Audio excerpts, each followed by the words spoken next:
Hey everyone, welcome back to Print Smart Help. Today we're fixing a common issue, Epson ET-2800 not printing. If you need instant support, you can call the number on your screen.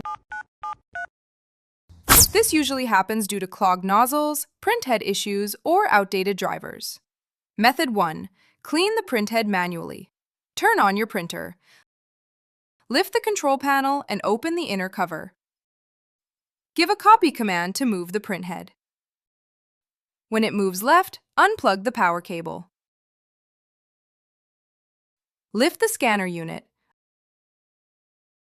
Unscrew the screws on the left side. Lift and support the scanner unit. Slide the printhead to the center. Remove the top cover. Take out the ink cartridges. Remove the white plate by pressing the tabs. Unscrew the 3 screws holding the printhead. Carefully lift out the printhead.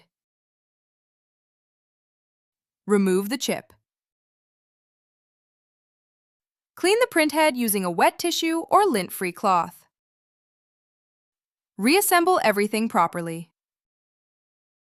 Method 2. Update printer driver. Open Start menu and search Device Manager. Expand Print Queues. Right-click your printer and select Update Driver. Choose Search automatically for drivers and install updates. Method 3. Nozzle cleaning.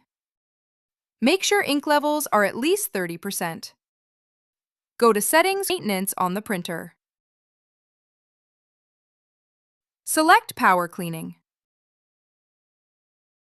Read instructions and press OK. Press and hold the Start button for 5 seconds. Wait for cleaning to finish. After completion, press OK. Wait around 12 hours for best results. If this helped, like and subscribe to Print Smart Help. Need more help? Drop your issue in the comments.